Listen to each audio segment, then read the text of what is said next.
Hi, I'm Lisa Gibbons, and like you, I'm a caregiver. If you're watching this, it means there is someone in your life who needs you now more than ever. It also means that you love that person enough to want to learn everything you can about being the best possible caregiver. This whole series was designed to support you, to ensure that you and your loved one have every shot at being successful during this time. Now, it's a tough job, there's no doubt about that. Chances are you will be tested in ways that you can't even imagine right now. Chances are you'll be rewarded in ways that you can't even imagine. This is an unselfish thing that you're doing and can be the most meaningful time of your life. Now, you're going to meet people who've been there. They understand how you feel. They're going to give you practical tips and information. Take your time with it. There's a lot to think about here. Know that at the end of the series, you will know that you can do it because you can. We want to thank all of the people who so generously opened up their homes and their hearts and told their stories so that you can feel supported and knowledgeable as you gather yourself to prepare for this journey.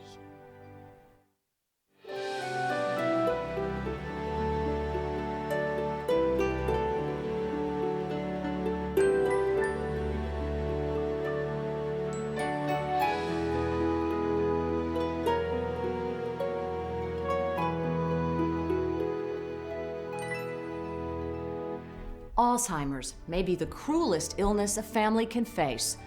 My family has faced it twice. First, it claimed my grandmom, then just a few months before she died, my mother was also diagnosed with Alzheimer's. I think what makes this disease so cruel is that it works in slow motion to rob us of our loved ones right before our very eyes.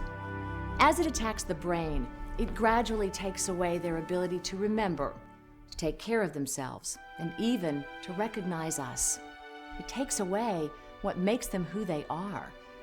In addition to the emotional burden, Alzheimer's places a huge physical burden on families, as our loved ones need more and more care.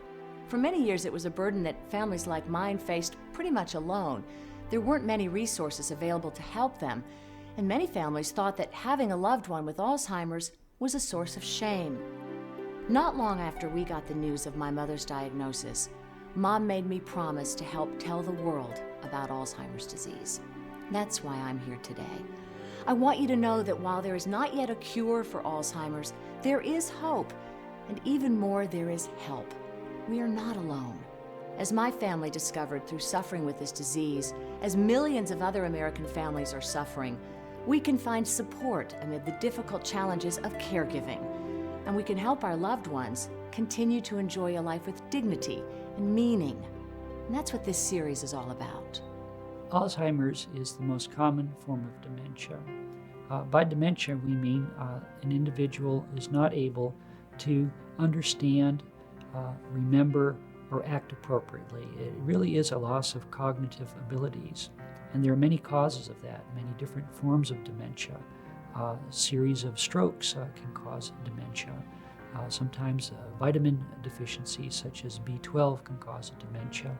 Sometimes an individual can have a dementia after severe head injury. So many things can cause a person to lose their cognitive abilities. If somebody has decreased cognition, it means that they do not have the capacity to understand an object, a time, a place, and that term is commonly used in people with dementia. Now, dementia comes from the Latin, which means de, without, and mentia is mind. It literally means without one's mind. It actually came out of the battlefields when the Romans saw these gentlemen come off the field, their soldiers, that had been hit in the head, and they did not have an ability to understand things. There are many things that can cause dementia. The most common is Alzheimer's disease. Alzheimer's disease is a progressive dementia, progressive memory loss that affects short and long-term memory.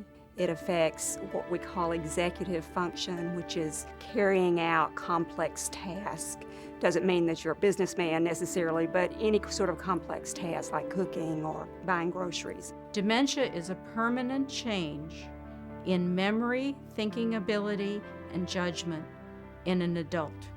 It is not mental retardation. It does mean change from a previously higher level of thinking, memory, and ability to function. It affects language, concentration, attention, judgment, problem solving, ability to handle money, ability to make decisions. It causes real changes in the brain, but they are not visible in the person's physical functioning for quite some time. Dementia is an impairment of a mental function of a certain severity. However, we recognize that before one gets to the level of dementia, there are stages that one can identify that we might call pre-dementia, which has been labeled mild cognitive impairment. And this is a very important stage because as we start treating different causes of dementia, including Alzheimer's disease, we identify the earliest stages of those diseases by identifying this condition called mild cognitive impairment. Alzheimer's was actually first named in the late 1800s after Dr. Lois Alzheimer, who was a German pathologist who, in doing autopsies on individuals who were demented and who had passed away, found very unusual changes under the microscope. These are degenerations of the cells in the brain that have a tangle, a neurofibrillary tangle, that is the hallmark of Alzheimer's disease. Our brains include a remarkable communications network. Billions of tiny electrical impulses containing messages travel from one brain cell to another every second. The signals are sent by electrical and chemical neurotransmitters that allow the messages to travel across minute gaps between the neurons. Alzheimer's causes the network to break down by inhibiting the brain's production of a chemical called acetylcholine. With acetylcholine production reduced, a sticky substance called amyloid plaque forms between the neurons, limiting the normal flow of information.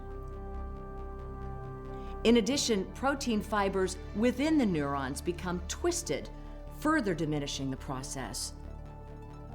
Over time, the disease reduces the number of functional neurotransmitters, and brain cells gradually lose their ability to communicate with each other. It's basically robbing us of the ability to remember recent events and also having difficulty remembering long-term events. It interferes with our perception of what's happening around us. Alzheimer's is a slow, insidious onset. If people say it started on Tuesday, it's not Alzheimer's disease. There are lots of causes of acute confusional states in older people that may resolve with treatment of an underlying medical problem. The first signs are often very difficult to identify. In fact, it takes about 2 years for a family to understand that Alzheimer's may be a process that is of concern for their loved one.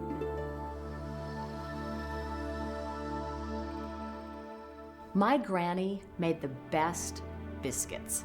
And I remember as a little girl knowing something wasn't right because we were all together for Sunday dinner and Granny couldn't find the biscuits. They were in a dresser drawer in the bedroom. With Mom, it was a little different. She was repeating herself and getting lost, but more than that, it was a personality change. She loved to be around people, always this very social woman who adored children. And more she began to get agitated and uncomfortable in those situations. But it's tough because all of us experience normal forgetfulness from time to time. The early stages of Alzheimer's can be difficult even for professionals to detect. Even so, doctors today are better able than ever before to detect Alzheimer's if you know some of the symptoms to look for. My mother early on began forgetting little things. We noticed one Thanksgiving when the whole family came down for dinner that she didn't cook enough. And that was probably the first thing that we noticed. She just very forgetful all the time, repeat things. But we really think that's just part of aging. And we try to get some help because sometimes we don't feel that we can leave her home by herself. So went to a social worker to ask them to see what kind of assistant, home care that they can help us with. So this lady come to my house to do a home visit, And I think just took one look at my grandmother, watch her a little bit, and she handed me this pamphlet and to say, this is what I think your grandmother have. You better take her to see a doctor to get formally diagnosed.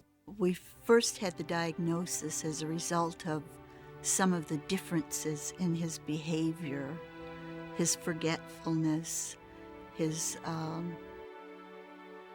lack of being objective about things, and just being a sort of a different person than the one we had always known. She was a little disheveled, maybe not eating properly, was eating a lot of sweets, and thought that the diet should be looked at. And to my surprise, I received a call from my aunt who had taken her that day, and she said, B Mama, that is the name we call my grandmother. B Mama has Alzheimer's disease. And I couldn't have been more shocked, because of all people who should have recognized it in my own family, I missed it completely. She was so confused. I would call her on the phone and ask her what was going on, and you could make absolutely no sense of anything. She would also, at times, my father would tell us, leave the house, leave the stove on, that kind of thing. So there were clearly patterns that were going on that I and my two sisters totally ignored and said that my father was overreacting. It started apparently with the usual symptoms, not remembering where your car is when it was parked, and some paranoia issues. They had started to notice that she was, envisioning conspiracies against her, and the usual dementia issues. One woman came to me and she said, I'll tell you how I knew something was wrong with my mother. That her mother was only 65 years old. She was very active in her church. She was known for her cooking ability. She made cakes for every funeral, every birthday, every wedding. So one day the daughter asked, Mom, can I borrow that recipe for the Italian cream cheesecake? Now, her mother was living independently on her own in her own farmhouse. So when the daughter went back, she found 300 cards tied with a blue ribbon, numbered 1 to 300. And those 300 cards were the recipe cards she used to be able to successfully make this cake. And the first card said, get out 3 eggs. The second card said, crack them on the side of the bowl. The third one said, take the yellows from the whites. To be able to do the complex task of making this cake successfully, she was able to hide it because she used such excessive cueing to be able to do it. First of all, it's important to say that there is such a thing as just normal forgetfulness that happens to all of us. And so if a person forgets where they put their car keys but later remembers, that's probably just normal forgetfulness. If they begin to have difficulty doing simple tasks, normal everyday things that they've done all their life, that, however, may be more of a problem.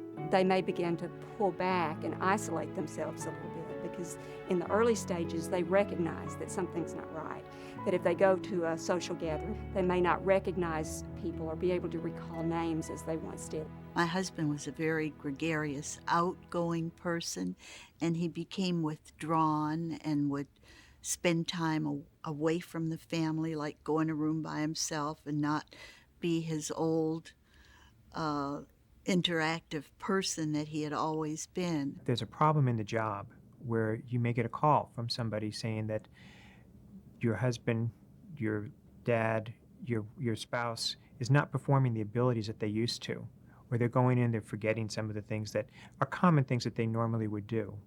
And some of that can be stress, and that has to, again, it has to be ruled out that there are other reasons that people have that, but need to look at that. Following through with activities that they have enjoyed in the past.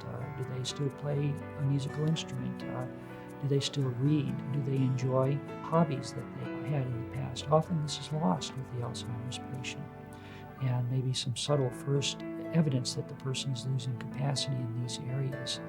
Often people get lost going on familiar routes. People have trouble paying bills, taking medication properly.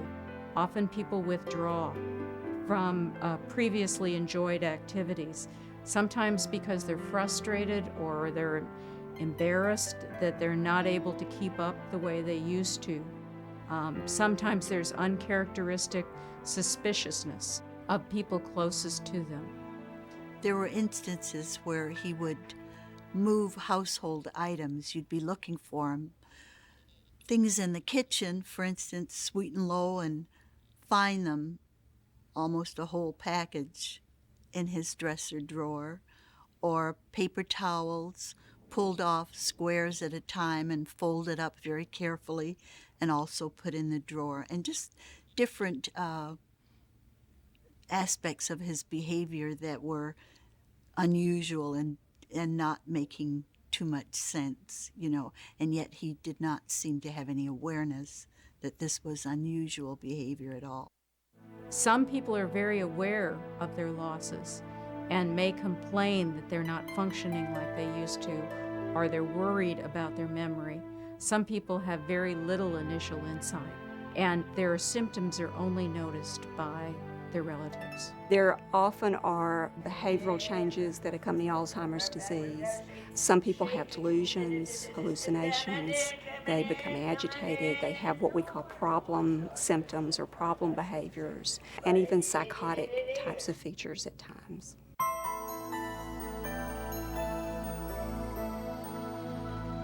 He said, "This is what your grandmother had, Alzheimer's disease," and we really don't understand what does that mean. If the cognitive tests were showing that there was changes in his understanding and behavior. Nobody really denied the fact that it was there. I think we were all very rational in terms of, we have the evidence here in terms of the report. I can remember sitting with the social workers at the end of that session going over what they had found and what they would recommend in terms of their plan. And I got very angry, actually. In the earliest stage of the disease, when perhaps the person's living independently, having some memory problems, and someone else notices, someone else first notices, but they're still living independently, maybe still in their own job, what that person needs is a good diagnosis. If you're concerned that your loved one may be suffering from Alzheimer's, the first step is to visit your primary care physician. No test can diagnose the disease with 100% accuracy, but the doctor can evaluate whether other physical conditions might have caused symptoms you noticed and can perform other tests that are highly reliable in detecting the presence of Alzheimer's. As a family, you have an important role to play in helping the doctor make the diagnosis. A good diagnostic workup is primarily based on the history of the development of the symptoms. So the physician will need to speak to an informed family member who's seen this person over time and can describe how they were before versus how they're functioning now. Alzheimer's disease is a diagnosis of exclusion. There's no test that will definitively say you have Alzheimer's disease. So families need to understand that. And what I usually describe to them is that this process is like putting together the pieces of a puzzle. And so the things that they tell us about the behaviors and the changes and the patterns they've seen are one very important piece of the puzzle, and we need them to be as specific as possible. You have this fixation in the last 36 hours that I have taken these things from you, and I haven't. Can I explain something to you, Ruth? Of course. Sometimes what happens is that you may put something somewhere, but because you have some loss of memory, you may forget where you've put that object. Typical symptoms are often expressed by a spouse at the time of an office visit, and a physician might be asked to do a minded memory test of the patient. Often a spouse will ask for this, and by that time, some of our tests are very suggestive. Now, do you recall those words that you repeated after me? Table. The apple.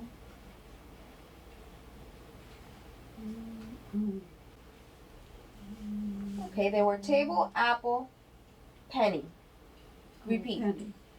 Table, apple, penny. Try to remember those because I will ask you for those again, please. You think you could copy this design for me right here, please? I'd like you just to duplicate this design for me.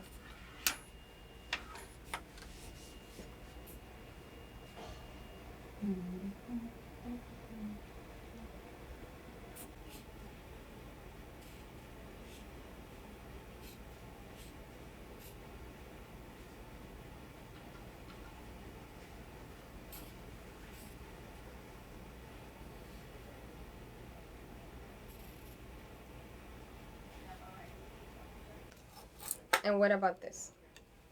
Oh, What's that called?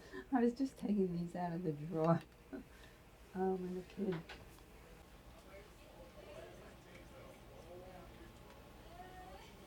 Shock. Shock.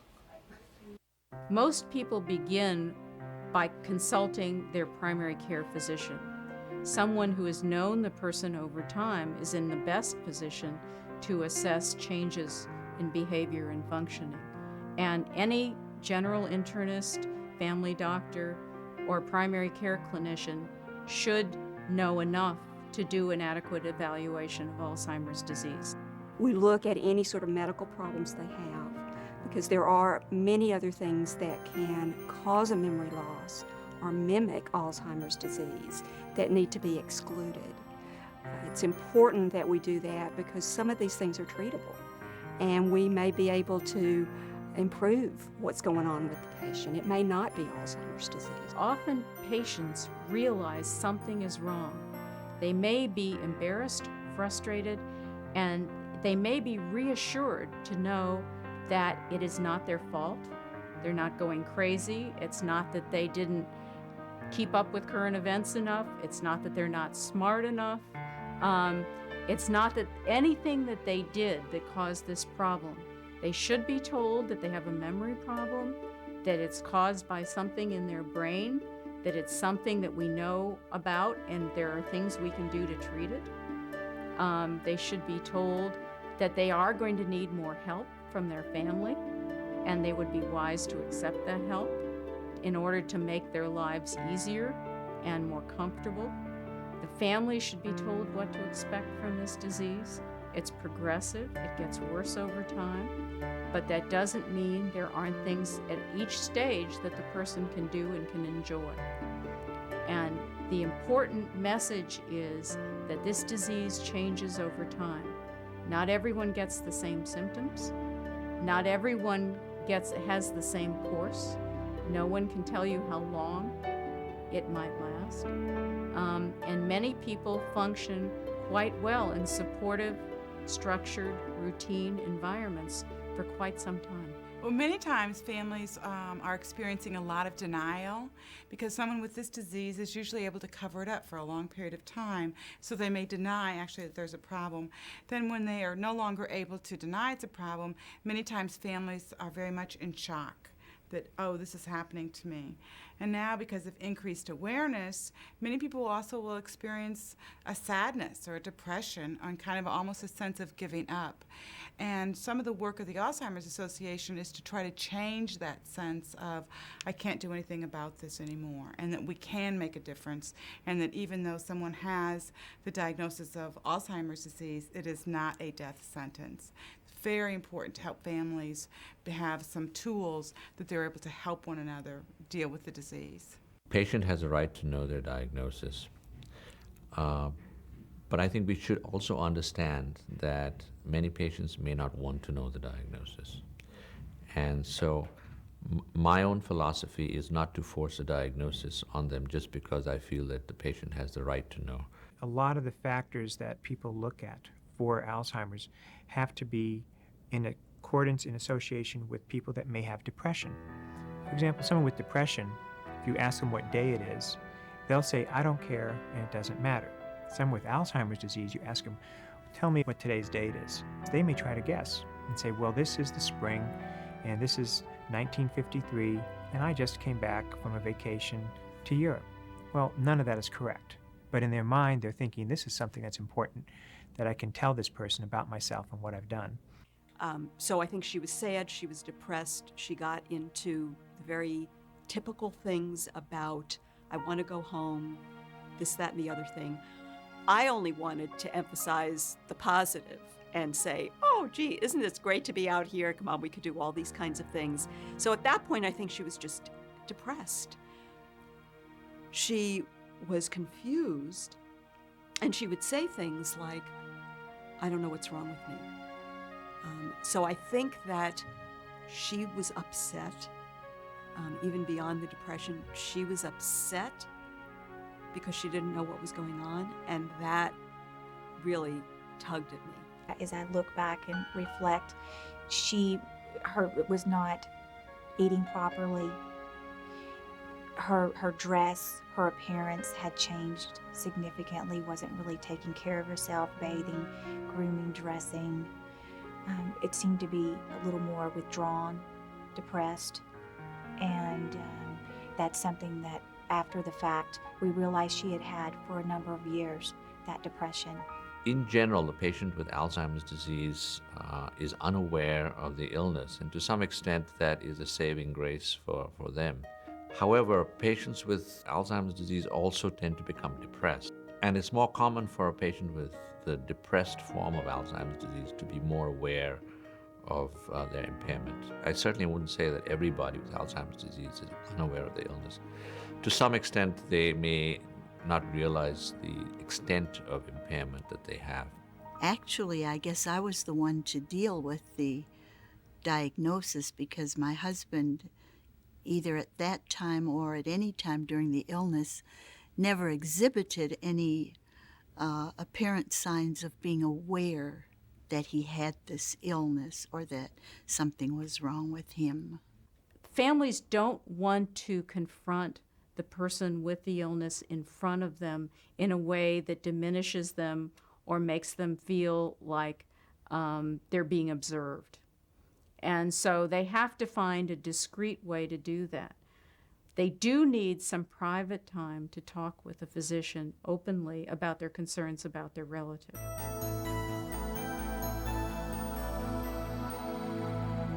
None of us in my family were ready for how rapidly this disease would progress with my mom. It was like 1 minute we had her. You know, the light was still on in her eyes, and then very shortly after that, the fog just rolled in and it became more difficult to find any elements of her. Whereas with my grandmother, it was a much more steady and slow decline. It's different for everybody, but typically, Alzheimer's follows a progression of 3 distinct stages: early, middle, and late. The length of each stage may vary from one person to the next, and so may the symptoms. But even so, it can be very helpful to you as a family member to know generally what you can expect to see with each stage. She would forget things, but as she progressed further on into the disease, the deeper the memory loss became, I think, quite frankly, the easier it was for her to cope.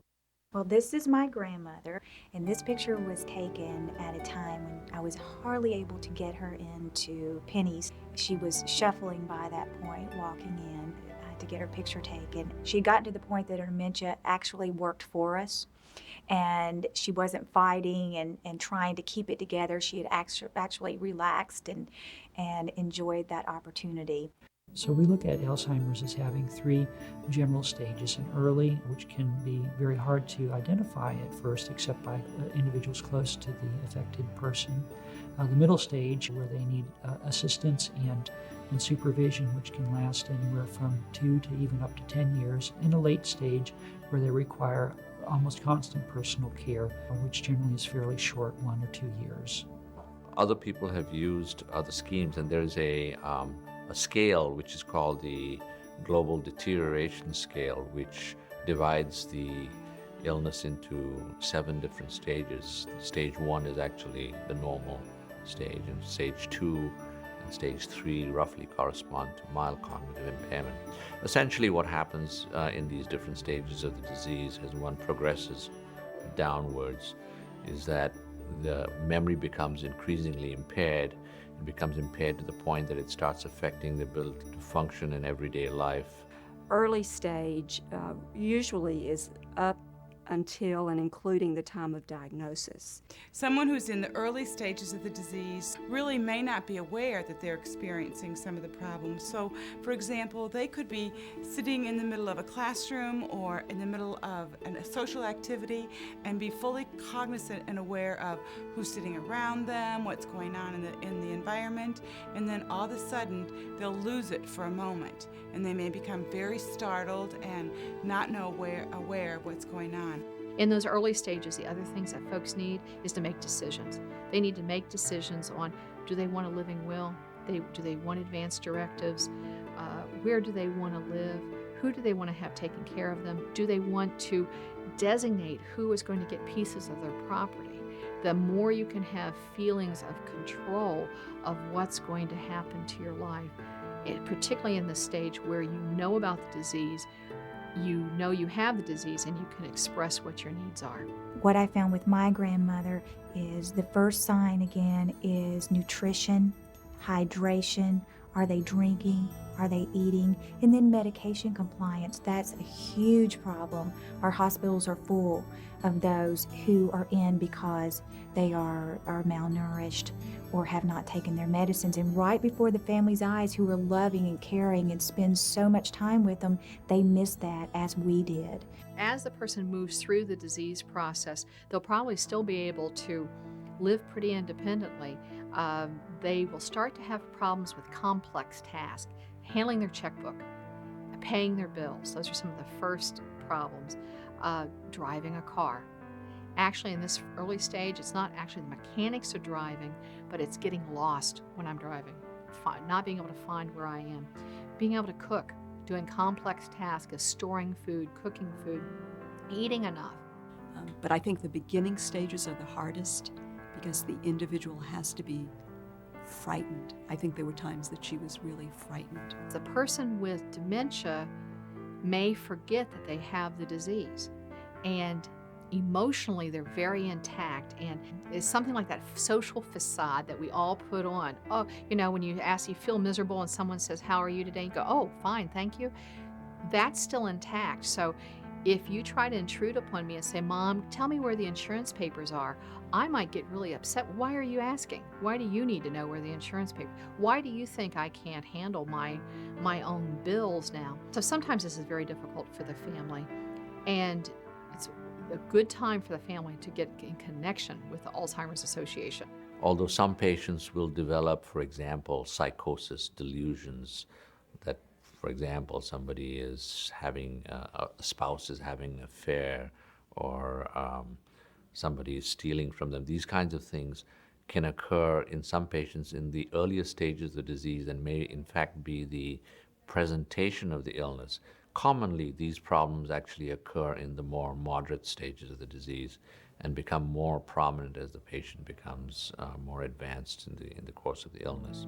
During the middle stage, they begin to have more difficulty with activities of daily living.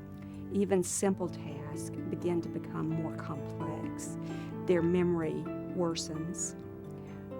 They may have difficulty now recognizing family members. They may think their husband is their son or their son is their father, and really confuse those relationships, going back in their mind to an earlier time. She had behavior that was almost compulsive, rubbing things. If she had any kind of a bruise on her skin, you couldn't stop her from scratching it. And then, of course, as the disease progressed, she became less balanced. She became incontinent. What we have noticed is that she is starting to lose the ability to associate words with the act. Put on your seatbelt. You have to show her what the seatbelt is, and then she gets it. So that seems to be starting. Their reality begins to shift.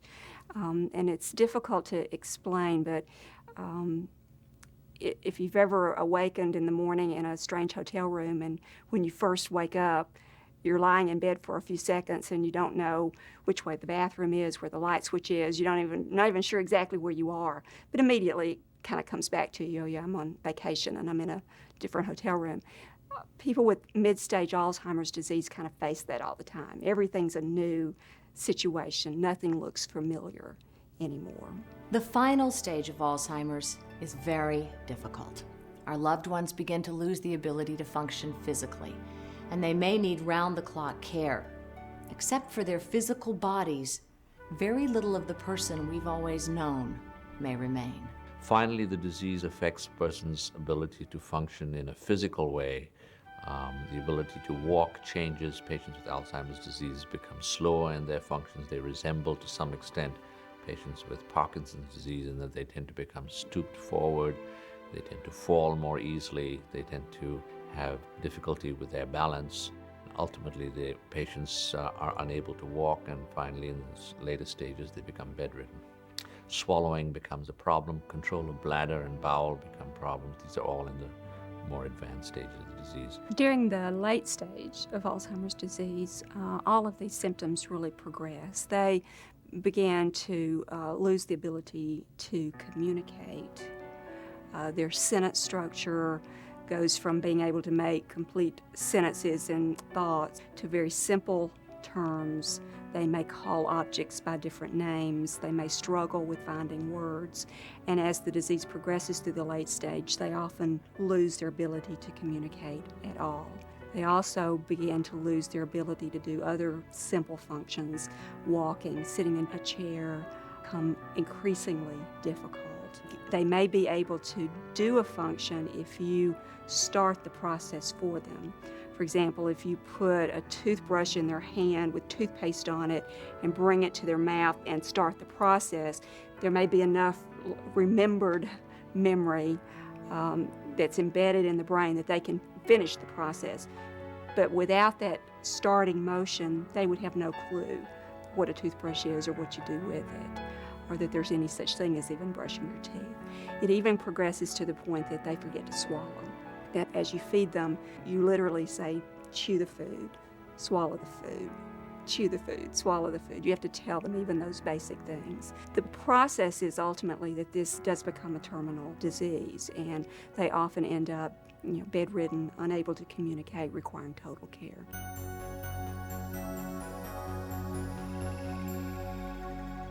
Unfortunately, there is no cure for Alzheimer's today. But that doesn't mean there's nothing we can do to help our loved ones enjoy as high a quality of life as possible for as long as possible. And though we can't yet stop the disease, there are ways to slow its progress through new drug therapies, through treating other chronic conditions, and even through simple activities. In addition, there are new drugs that help stimulate the brain to produce more acetylcholine. And for the first time, there are drugs which, when used in combination with these medications, can help reduce the effects of moderate to late-stage Alzheimer's. It's difficult to know whether the medications that are for Alzheimer's really are helping until you take them off of it. All it's really doing is slowing the progression. It's not changing anything about the current situation. It's just hopefully keeping it from progressing further. The treatment options for Alzheimer's disease right now were very limited. First of all, there's no cure for Alzheimer's disease. There are a lot of things on the horizon. There's over 50 drugs right now that are being looked at and tested in the marketplace, in the pharmaceutical marketplace for the disease. But those aren't all out yet. The treatment of Alzheimer's disease right now is based on a group of medications that increase the levels of a chemical messenger in the brain called acetylcholine. This is a neurotransmitter, or a chemical messenger, if you will, that is very important in the memory circuitry of the brain. The levels of this chemical decline with normal aging, but particularly with Alzheimer's disease. By boosting the levels of this chemical, we are able to improve memory function. And there is some ongoing debate on whether we actually are able to slow down the progression of the disease. having treated a lot of people who are in the stage of mild cognitive impairment, that is, they don't have dementia yet, and yet we know that they have the earliest stages of Alzheimer's disease, treating them with this group of medications that enhance acetylcholine in the brain, we seem to be able to keep them stable for many years, more than one would have expected. One of the most effective ways to manage this illness is to treat any other existing chronic conditions that the person with Alzheimer's may have. If you can correct sensory deficits, make their hearing as good as possible, make their glasses prescription accurate, give them good dentures if they need dentures so that they can continue to eat or chew their own food, all those things make a big difference. Treating heart disease, treating hypertension to prevent strokes. We now know that the presence of strokes increases the severity of symptoms in people with Alzheimer's disease. Well, there are some pharmaceutical treatments that are available, some interventions that are being released through the FDA. There are currently 4 of those. And of course, that continues to change as we have more and more research. It's very important that somebody who has someone with this disease stay in connection with the Alzheimer's Association so they can keep on top of those research developments and the release of new drugs. And secondly, it's very important that we work at behavioral interventions so that we give family caregivers and people who are caring for people with the disease the kind of tools and tips and techniques that can help prevent behavior problems with the disease. Activities are also very important for the Alzheimer's victim. By engaging in activities, particularly in group activities, often the performance can be enhanced. In fact, we have information to show that by keeping the mind active, by engaging in useful, productive activities, this also can be effective in slowing the progression of Alzheimer's disease. Now I'm looking for a little kitty cat. Miss Sarah, I think you've got one on that paper. Meow. Very good. Good job.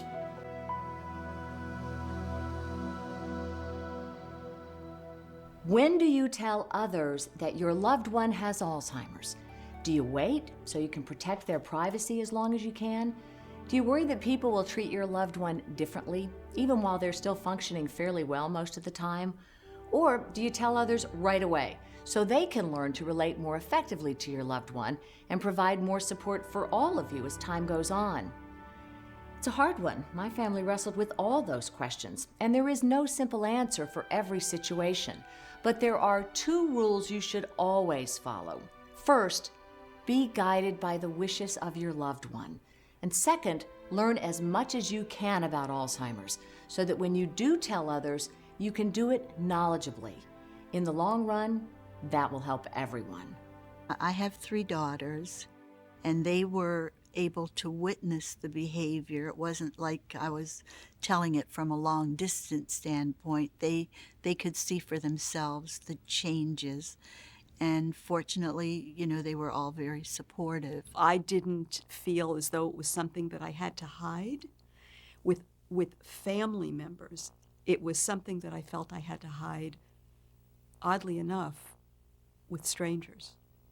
Everybody was devastated. But I recall, I don't really know how much they understand what this disease is all about. What are they going to ready to face? It's difficult having children that you have to explain why this grandparent is acting the way they are, largely like a small child sometimes. And I remember one time in a grocery store, the 2 of them were battling over an umbrella while I was in the checkout line, and I finally just had to snap and said, "Stop it, both of you." And I realized I have reprimanded my mother like I would a small child, but that's the way they were acting. So it's not the normal child-grandmother relationship that we have, and it has taken a lot of explaining and a lot of understanding on everyone's part.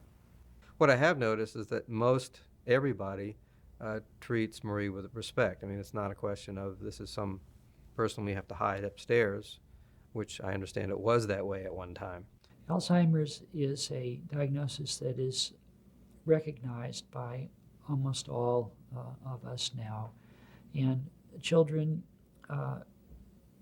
and other family members are aware and not surprised when the term is used. What they do need help with is understanding the consequences, the prognosis, the time course, and what sorts of things they can do to be of help, and what sorts of behaviors to expect from the individual who's affected by Alzheimer's. Many of the people, in the block were aware of his situation, and they would look out for him. I can always remember one particular situation. Someone came to the door, and this was when we had gotten to the point of having to lock the door and monitor his goings and comings. Someone came to the door, a neighbor who had a new baby, and in the excitement of that, I forgot to lock the door. And within about 5 minutes, I had a telephone call. Mrs. Tucker, Mr. Tucker's just going down Forest. He's turning on 94th Street.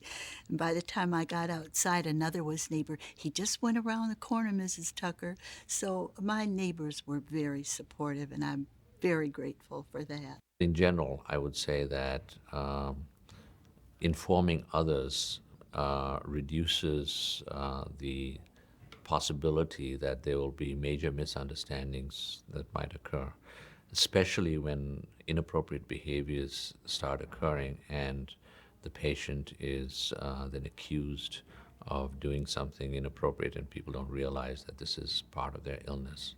We encourage families to be very open and honest about the disease and to let their friends know, their families know that somebody does have the disease, but it's important to arm them with information. So one of the most important things that a family member needs to do is to get information and become knowledgeable about the disease, and then they can share accurate information and accurate knowledge about the disease. The question about how much do we tell others is kind of, once again, an individual balancing act. When there's nothing obvious to others around them, do you want to disclose information about their medical condition without their permission? That might be an important thing to ask early in the disease of the person who has Alzheimer's. How much do you want the people in the church to know? How much do you want the people in the office to know? But there will be a point that someone's going to have to know. I think you have to determine where the child is. If it's a teenager, obviously you're going to tell them different things than if they're a 5-year-old. I think being honest with them and tell them that this is an illness, that their grandmother, for example, may not say things that make sense sometimes, that she may act differently than they remember, and that she sometimes may not even remember them, and that that's an illness making that happen. If you think that there's a problem, or you know that there is a problem with Alzheimer's disease, then to first of all, let other family members know what's going on. Then the next step is that if those family members do not want to understand or they don't want to have it, then get information to them. We have the Alzheimer's Association, which has a wonderful wealth of knowledge and information on the internet. You can get that. It's not a disease where the family has to stay closed. I would take her with me to the grocery store, and I would literally have to kind of hold on to her so that she wouldn't wander. Sometimes she would say things that were inappropriate, and I now know that people don't get it. People don't understand, say, oh, don't pay attention to that person over there because they have Alzheimer's. And it was, I have to say, it was kind of embarrassing to me, at the same time wanting to protect her. This is no different than if I had a paralysis that was robbing me of my ability to walk. This is a brain disease that is robbing me of my ability to think and reason and to function. And to share that, it would be sharing the same way you would share if a person had cancer. If a person had a paralysis, you would share it with those people you would share that information with. You certainly aren't going to, hi, I have Alzheimer's, but of being able to give that information without shame. There's nothing to be ashamed of.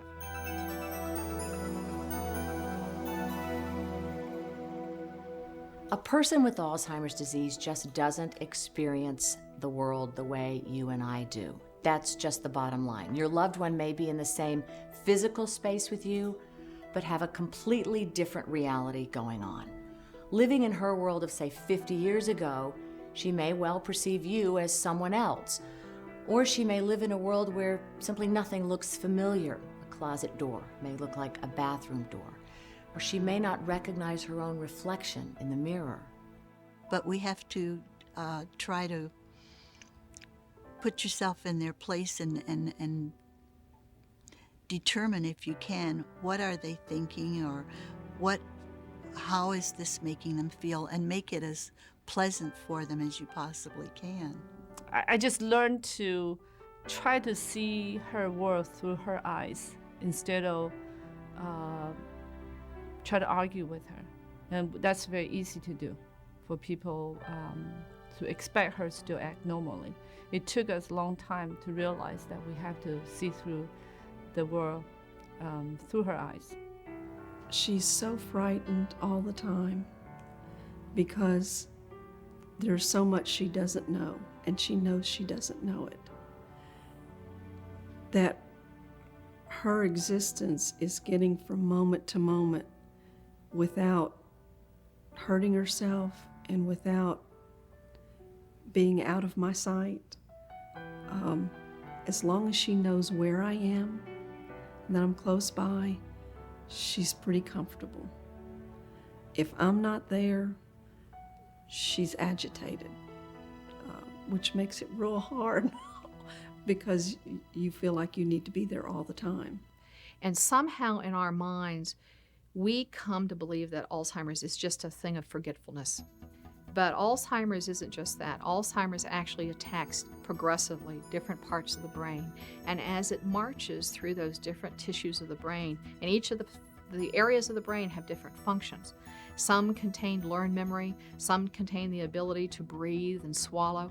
As that disease progresses, it not only erases our memories of what we've done in our life, but it erases all those things we learned, the internal list of how to go to the bathroom, of how to eat, how to cook, how to handle my checkbook, who those people are, what this object is.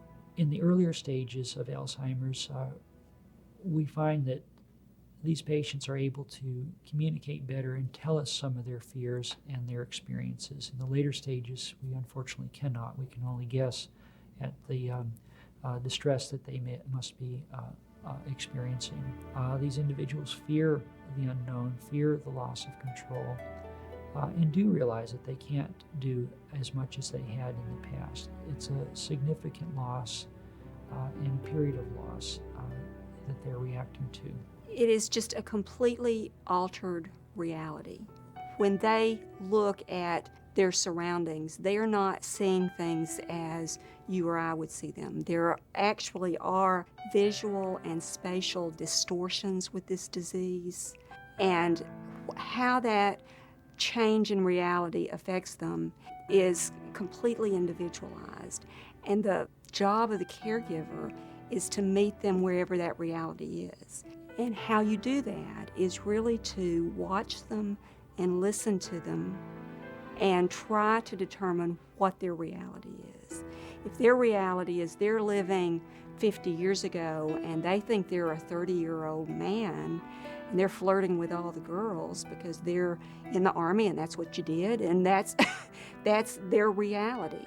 And when you ask them about what's going on, they'll describe that reality of 50 years ago, not today's reality.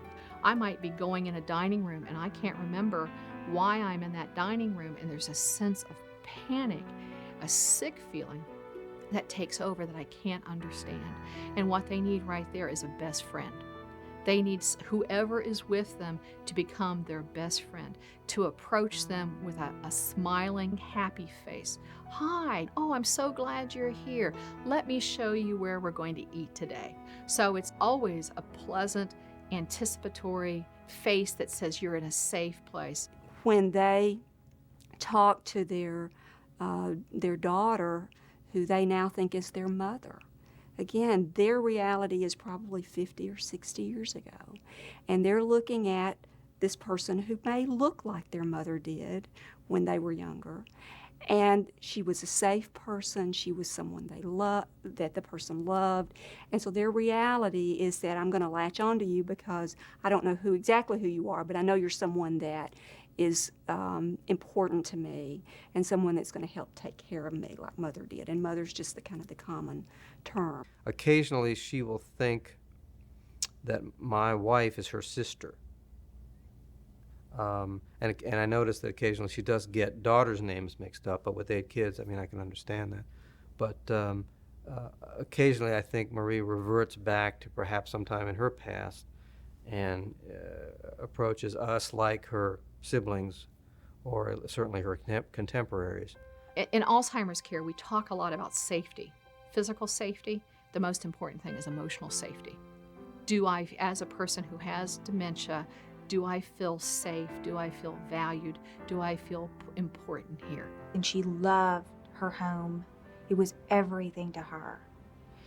And all of a sudden, all of her, even though they were family members, coming in and doing her cooking in her kitchen and then the children, that was, I am certain, a very difficult transition. And it showed on her face that she was frustrated, that she was angry, and that she really wanted everyone to leave and wanted to return back as she always knew it. I have tried to find something that she could still do. The last thing that she could do was fold clothes, and she can't do it any longer, just so she would have something that she felt like she was contributing. And that was helpful when she could do things, when she could pick up a dust rag and dust and those things. And I found that it was important for me to let her do those things. But she's gotten to where she doesn't know how anymore. And it has really gotten difficult for her and for me because I just don't see her happy.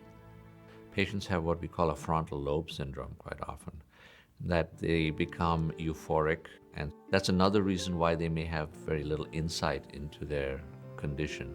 The frontal lobe is involved with control of behavior in general and certainly of insight into what's happening and also planning and future directions.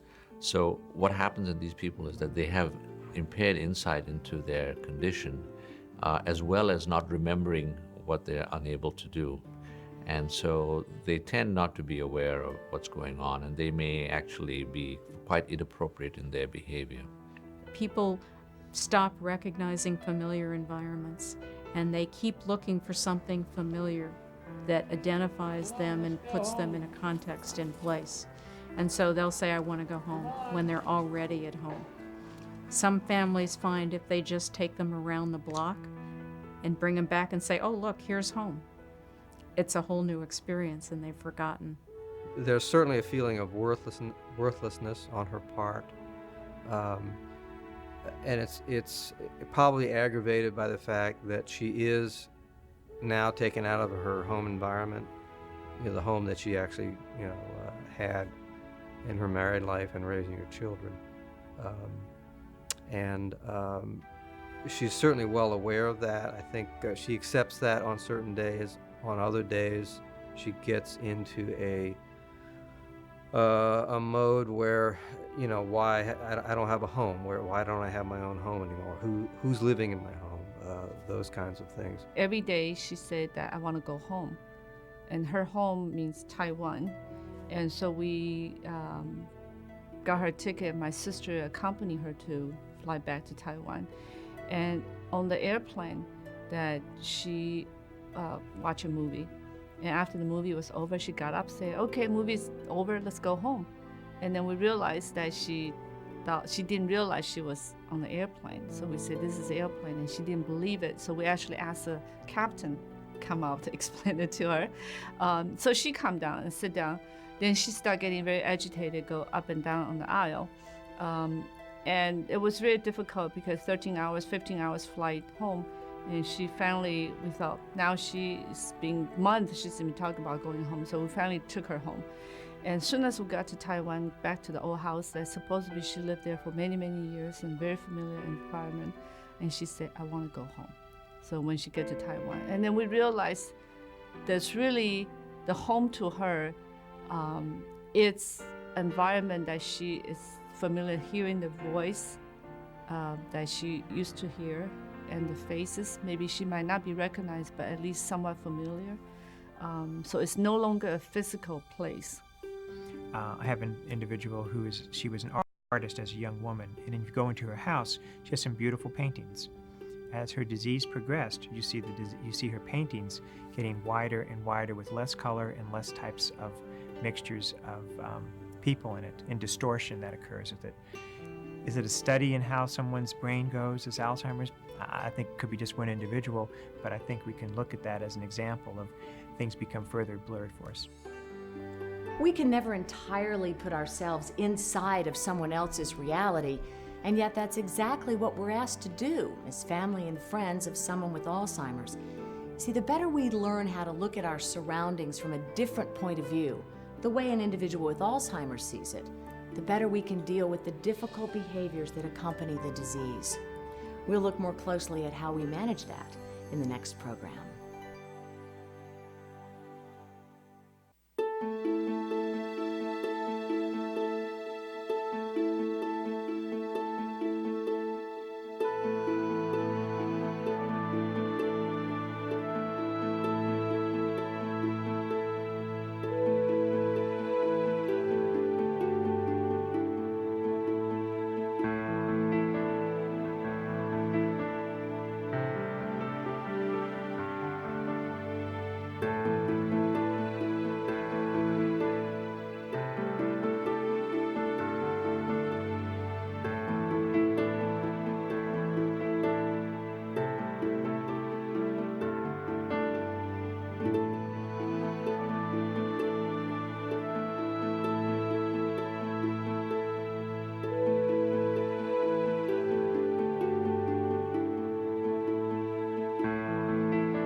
The emotional aspects of caregiving can be extremely complex and uniquely personal to each individual.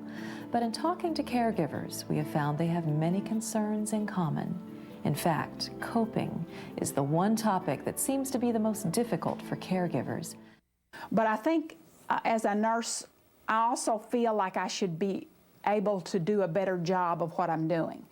And I don't mean the physical kind of things, but I mean dealing with the emotional part of the role change and the emotional part of seeing my mother declining. To sit down and make a list of these are the things that I feel comfortable with, that I feel like I'm handling okay, and these are the areas where I'm feeling overwhelmed. Feeling confused and pulled in several different directions is a common complaint from caregivers.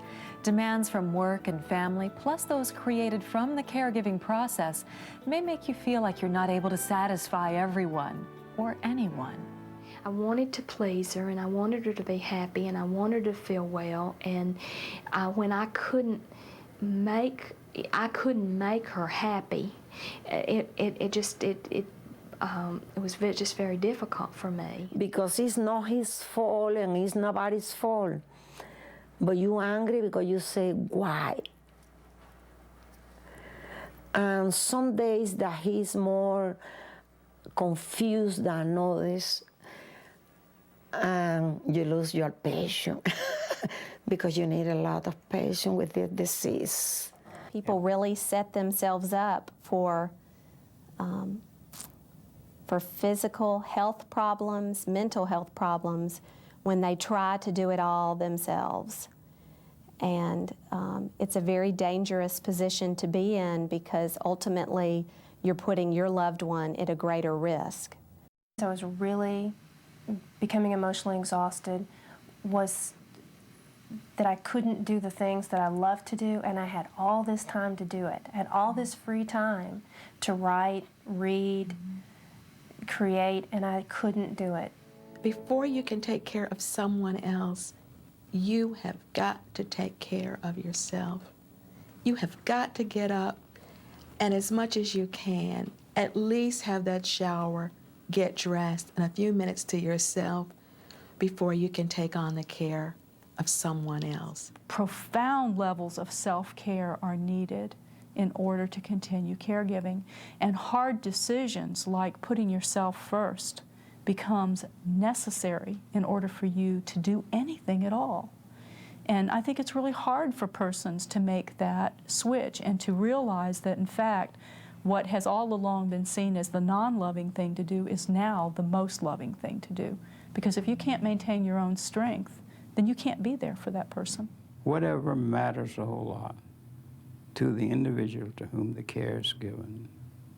And if it is not endangering his health, that he ought to be permitted to do it, even though the observer would think that it was stupid for him to do that it was childish or selfish or whatever. And you would think of it that he would have only some X number of years to live, and he might as well live those happily. Fold each side of the washcloth across the palm of the hand. Now, fold the top of the cloth over the palm and tuck it under the edge. Using long, smooth strokes, wash from the wrist to the upper arm.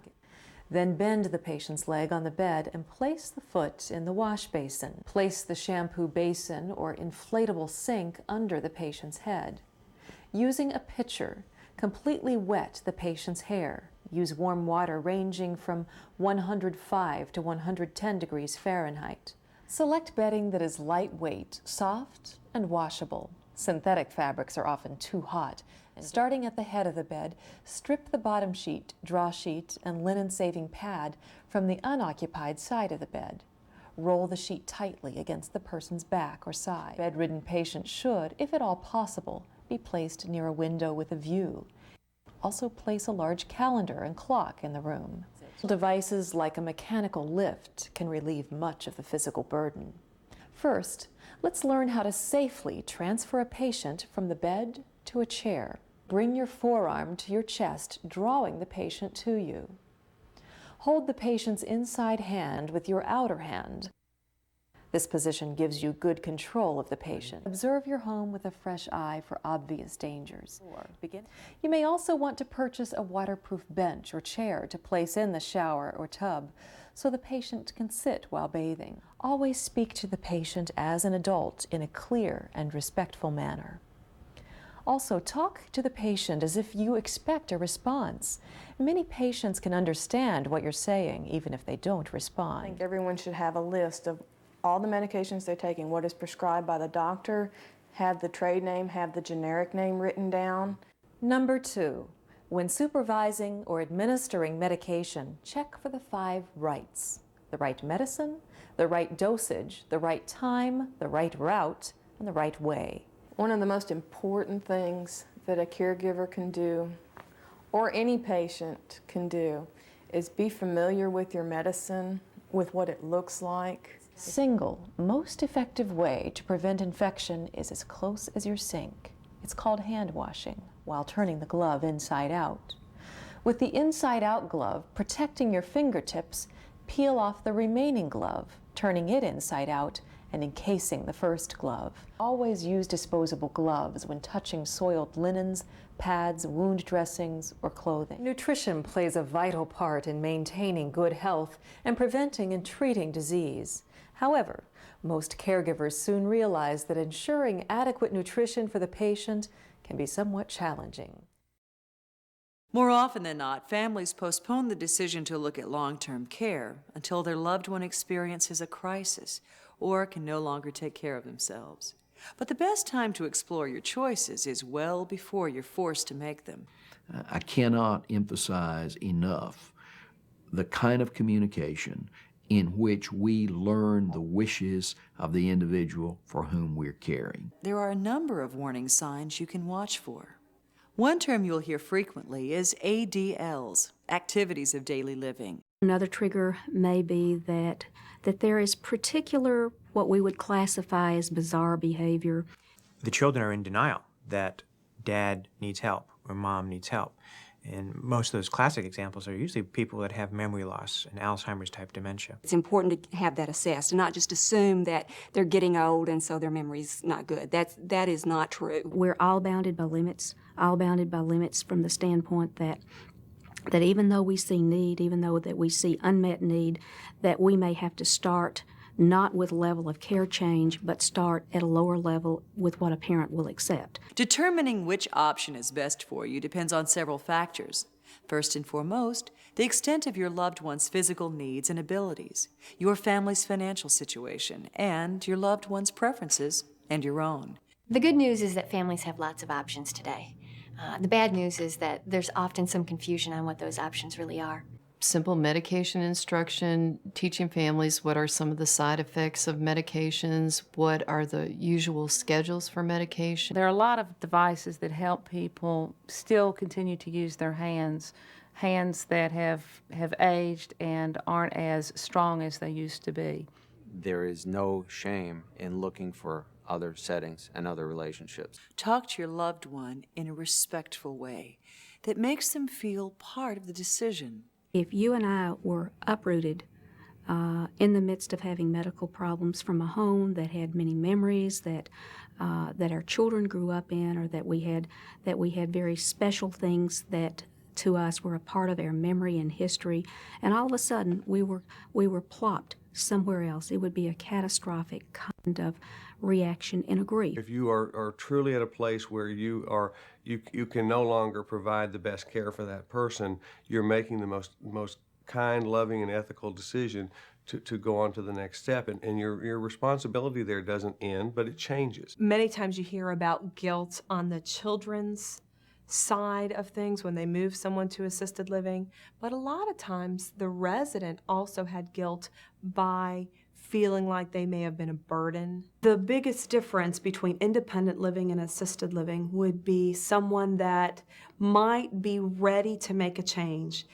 Maybe the water heater's gone out for the last time. There's quite a few widows and widowers that, especially the widowers, that were not accustomed to cooking for themselves all the time, and just like the support services. And the biggest word of advice we have for couples, a husband and wife, that are looking to move out of their home and into some type of a community. In an assisted living community, residents receive the help they require with activities of daily living. Aging in place assumes that we build in the support that's needed in an appropriate fashion as conditions and as the aging process itself present opportunities to make life better for that individual. There are two levels of nursing care, and many facilities offer both. Skilled nursing care. Be very picky. Be very picky. It's very difficult to make that first move. It's even going to be more difficult to make the second move. But it's also important to go at some unscheduled times because you want to see what's going on in the evenings or what's going on the weekends, because typically staffing patterns are different. There is no substitute for a loving, trustworthy, empathic individual. How they structure their day, what kind of activities they have, what kind of staffing ratios they have. Do they have a nurse on site? How do they handle emergencies? At the same time, they want the CNAs in the facilities to realize who they're dealing with, that this is your husband, and he was a banker, and he loved to ski, and to humanize your loved one. The pharmacies usually will package it in what they call bubble packs, and to find out maybe they cannot swallow certain types of pills or certain capsules, or can they be opened up and put into Jell-O or to applesauce. If that's what was done before at home, then maybe that's what you need to be able to emphasize also to the people at the facility. They still know their family member better than anyone else, and that in fact it is their responsibility to maintain an alliance and a partnership with a care facility.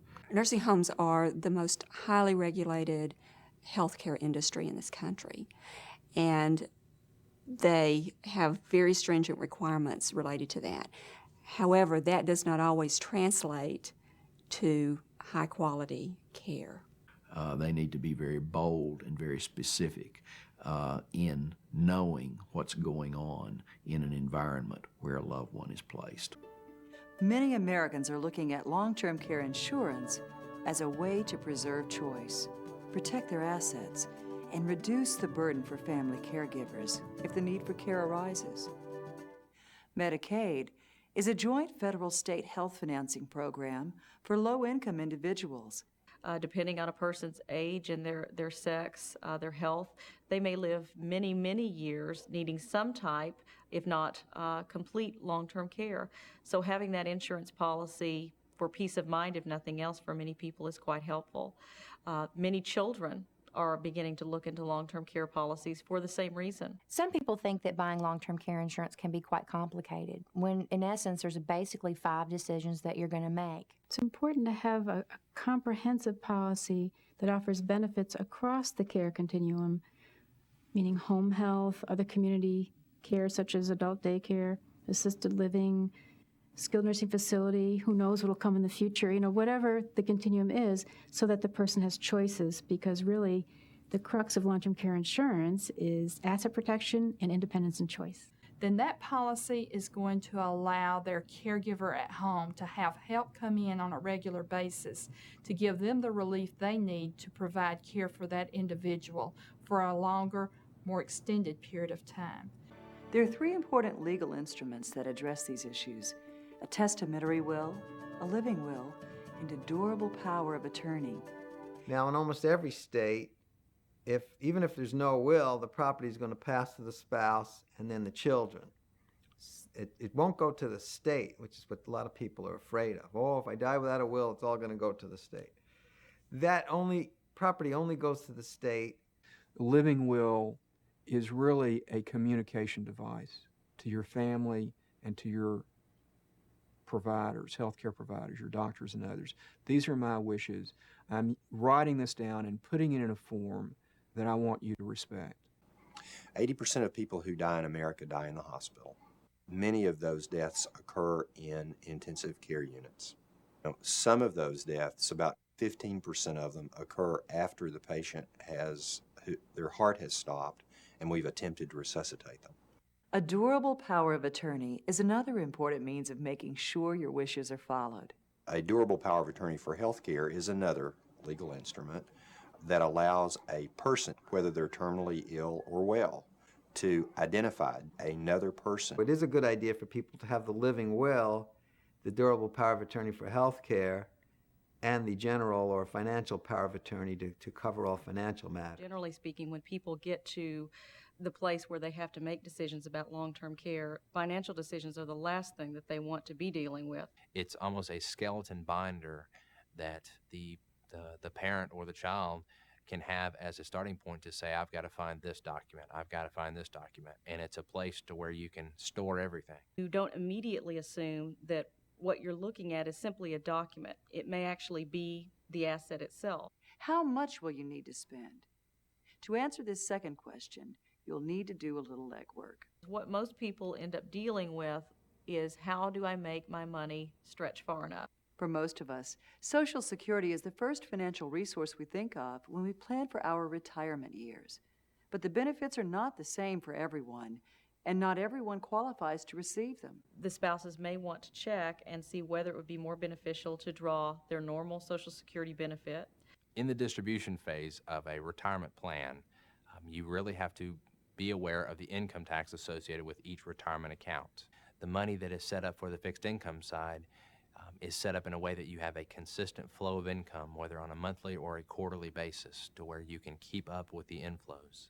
Part A pays for hospital care, a limited amount of nurse. Medicare Part B pays primarily for physician charges, though it also covers. Medicare benefits are based on a complex table of charges that the government believes are reasonable. When a physician accepts assignment under Medicare Part B, they are accepting the Medicare-approved charge as payment in full. But a Medicare summary of coverage basically gives you an explanation of what charges the doctor has charged based on the given procedure. In addition to traditional Medicare, the federal government has created Medicare Choice. Since Medicare doesn't pay for everything, many people buy supplemental coverage. In the early 90s, the federal government standardized those plans, and there's now 10 plans.